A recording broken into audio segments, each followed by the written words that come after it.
مولاي صل وسلم دائما ابدا على حبيبك۔ حضرت سعد رضی اللہ تعالی عنہ سے روایت ہے، رسول کریم خاتم النبیین صلی اللہ تعالی علیہ وسلم نے ارشاد فرمایا کہ اللہ تعالی پرہیزگار بے نیاز پوشیدہ بندے کو پسند فرماتا ہے۔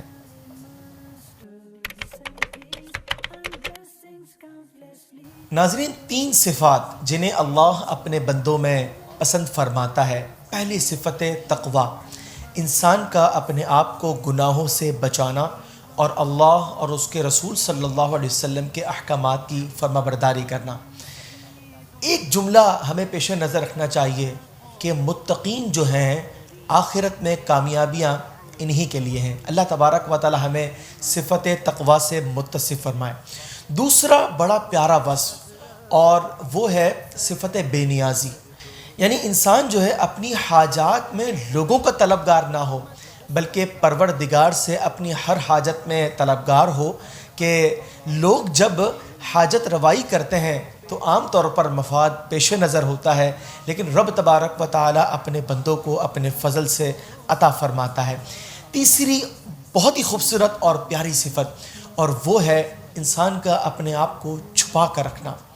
اللہ کے نیک بندے جو ہیں جب وہ نیکی کرتے ہیں تو بند مٹھی کرتے ہیں، لیکن شیطان ریاکاری چاہتا ہے، دکھلاوا چاہتا ہے کہ جب کوئی کام کیا جائے تو جناب شہرت ہونی چاہیے، نام ہونا چاہیے۔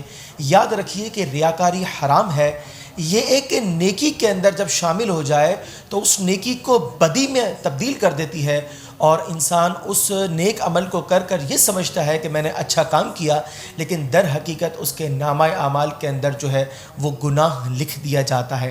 ہاں اتنا ضرور ہے کہ بعض افراد ایسے ہیں کہ جن کا ظاہر ہونا پوشیدہ ہونے سے بہتر ہے، جیسے علماء، کہ جب وہ لوگوں کے درمیان ظاہر ہوتے ہیں کہ لوگ ان کے علم سے فیضیاب ہوتے ہیں، یوں ثواب کا سلسلہ عالم دین کے لیے بھی اور علم دین حاصل کرنے والوں کے لیے بھی۔